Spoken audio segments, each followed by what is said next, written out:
City spots selfie shots. Selfie spots గా మారిన పాత బస్తీ అందాలు. పూర్తి వివరాలకు చదవండి రేపటి సాక్షి దినపత్రిక. అధికారంలోకి వచ్చి 3 నెలలు కాకముందే పలు నియోజకవర్గాల్లో తమ నిజ స్వరూపాన్ని చూపుతున్నారు తెలుగుదేశం పార్టీ నేతలు.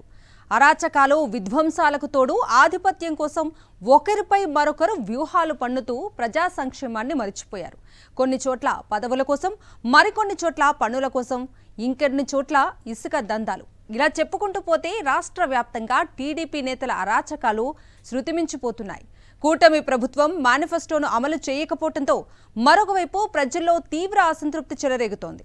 ఆలూరు నియోజకవర్గంలో టీడీపీ నేతల కొమ్ములాటలే దీనికి నిదర్శనం.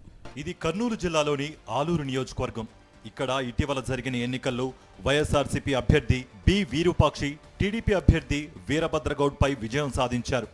ఎమ్మెల్యే అభ్యర్థిగా పోటీ చేసి ఓడిపోయినప్పటికీ వీరభద్రగౌడ్ నియోజకవర్గంపై పట్టును సంపాదించడానికి యమయాతన పడుతున్నారు. ఆయనతో పాటు మరికొందరు టీడీపీ నేతలు నియోజకవర్గ ఇన్ఛార్జి పదవి కోసం తీవ్రంగా ప్రయత్నిస్తున్నారు. ఆలూరు నియోజకవర్గ ఇన్ఛార్జి పదవి కోసం ఓడిన అభ్యర్థి వీరభద్రగౌడ్తో పాటు మాజీ మంత్రి కేఈ ప్రభాకర్, కోట్ల సుజాతమ్మ, వైకుంఠం శివప్రసాద్ తీవ్రంగా ప్రయత్నిస్తున్నట్లుగా తెలుస్తోంది. ఇదే జాబితాలోకి తాజాగా గుంతకల్లు ఎమ్మెల్యే గుమ్మనూరు జయరాం చేరారు. అవును, మీరు వింటున్నది నిజమే. గుంతకల్లు నుంచి గెలిచిన మాజీ మంత్రి గుమ్మనూరు జయరాంకు ఆలూరులో ఏం పని అని మీరు అనుకోవచ్చు. జయరాం మాత్రం అలా అనుకోవడం లేదు. దానికి కారణం ఉంది. ఆయన ఎన్నికల ముందు వరకు టీడీపీ తరపున ఆలూరు టికెట్ ఆశించారు. అయితే టీడీపీ అధిష్టానం గుంతకల్ టికెట్ అయితే ఇస్తామని, ఆలూరు టికెట్ ఇవ్వలేమని తెగేసి చెప్పింది. విధిలేని పరిస్థితుల్లో ఆయన గుంతకల్కు షిఫ్ట్ అయిపోయారు.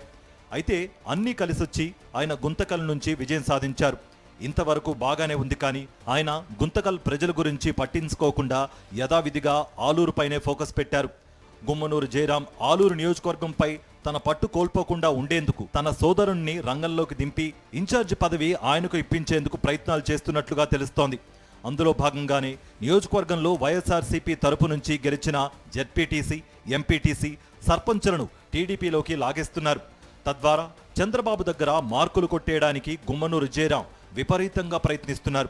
త్వరలో అన్ని మండలాల పరిధిలోని ప్రజాప్రతినిధులను తెలుగుదేశం పార్టీలో చేర్పించి ఆలూరుపై పట్టు ఉందని చాటుకుంటామని జయరాం వర్గీయులు చెబుతున్నారు.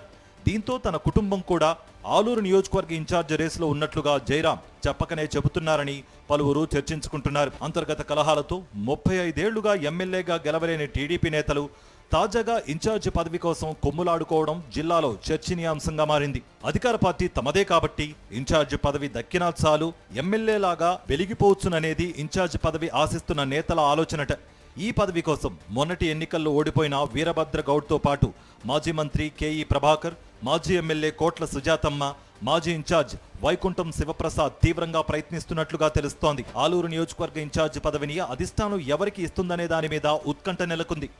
మొదటి నుంచి పార్టీ కోసం కష్టపడుతున్న వైకుంఠం శివప్రసాద్కే అధిష్టానం ఇస్తుందని ఆయన మనుషులు చెబుతున్నారు. మాజీ మంత్రి కేఈ ప్రభాకర్కు కానీ లేదా మాజీ ఎమ్మెల్యే కోట్ల సుజాతమ్మకు కానీ ఇచ్చే అవకాశాలు కూడా ఉన్నాయని కూడా అంటున్నారు. మరోవైపు మాజీ మంత్రి గుంతకల్ ఎమ్మెల్యే గుమ్మనూరు జయరాం తన సోదరుణ్ణి ముందుకు తీసుకురావడంతో ఈ నేపథ్యంలో ఆలూరు టీడీపీ ఇన్ఛార్జ్ పదవి ఎవరికి దక్కుతుందనే ఊహాగానాలు జోరందుకున్నాయి.